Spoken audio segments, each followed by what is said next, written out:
ቤተክርስቲያን ጋብቻ የምታከናውነው በሁለት መንገድ ብቻ ነው። በሁለት መንገድ ነው። አንደኛው መንገድ ሥርዓተ ተክሊል ነው። ሥርዓተ ተክሊል የሚፈጸምላቸው በቤተክርስቲያን ሕግና ሥርዓት አለ። ይህ ሥርዓተ ተክሊል የሚፈጸመው ሁለቱም ድንግል ሆነው ለተገኙት ነው። ሁለቱም ድንግል ሆነው ለተገኙት ሥርዓተ ተክሊል ይፈጸማል ማለት ነው።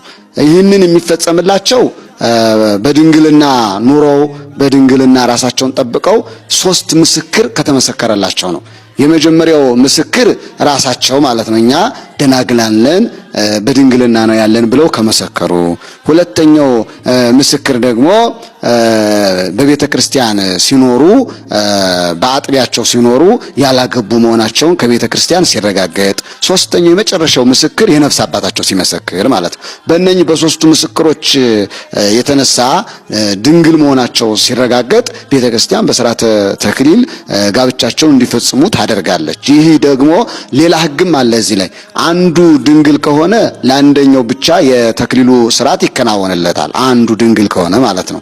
ይህ ሲሆን ግን ለአንዱ ሞራል ሲባል ቤተክርስቲያን ለአንዱ ተክሊል አድርጋ ለአንዱ ሳታደርግ ስትቀር ይሄ ጥሩ ስለማይሆን ከጊዜ በኋላ እኮ ያም ወደ ማዕስብ ነው የሚሄደውና በድንግል ወዳልሆነው ሂደው ቢጋቡ ቤተክርስቲያን ትመክራለች ማለት ነውና ድንግል ላልሆኑት ሥርዓተ ተክሊል ፈጽሞ አይከናወንም። ግን አሁን የምንመለከተው መምህር እንዳሉት በድብቅ ነፍሰ ጡር ሆነው ሁሉ በተክሊል የሚጋቡ ሰዎች አሉ። ይሄ የቤተክርስቲያንን ንቀት ያሳያል። ቤተክርስቲያንን መናቅ፣ ቤተክርስቲያንን ደግሞ አለማክበር። እንዴት ሰው እግዚአብሔርን ይደፍራል? ነውር አይደለም? እግዚአብሔርን ያህል አምላክ እንዴት በዝሙት ሕይወት ቆይቶ በረከሰ ሕይወት ውስጥ ቆይቶ የተቀደሰ ጋብቻ ውስጥ እንዴት ሰው ደፍሮ ይገባል? የደፈረው እኮ እግዚአብሔርን ነው። እግዚአብሔርን እንደዚህ መደፋፈር አይገባም። ይቀስፋል እግዚአብሔር። መጀመሪያ ፈሪሃ እግዚአብሔር ሊኖረን ይገባል። ጋብቻው እንዲባረክ የተባረከ ልጅ እንዲሰጠን የተቀደሰ ትዳር እንዲሆንልን ራሳችንን መጀመሪያ ማየት ያስፈልጋል። ድንግል ያልሆኑ ሰዎች በሥርዓተ ተክሊል ፈጽሞ ሊጋቡ አይገባም። ይህንን እያወቁ የሚያጋቡ አባቶችም ካሉ ወደው ከራሳቸው ላይ ነው። ምክንያቱም በራስ ላይ የእሳት ክምር ትከምራለህ ነው የሚለው መጽሐፍ። የእሳት ክምር ነው የሚከምሩ።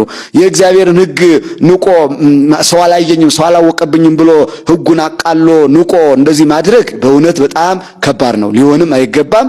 እግዚአብሔር አይወደውም። ቤተክርስቲያን ግን እኔ ንጹህ ነኝ ብሎ ለመጣ የነፍስ አባቱ ለመሰከረለት ሥርዓተ ተክሊልን ትፈጽማለች ማለት ነው። ልብን የሚመረምር ማን ስለሆነ? እግዚአብሔር ስለሆነ። ንጹህ ነኝ ያለ ነው ቀርቦ በተክሊል የሚጋባው። ድንግል ነኝ ያለች ቀርበው ይጋባሉ። ግን ሳይሆኑ ቢጋቡ እደው ለራሳቸው ነው። ቤተክርስቲያን ከዚህ ነፃ ናት።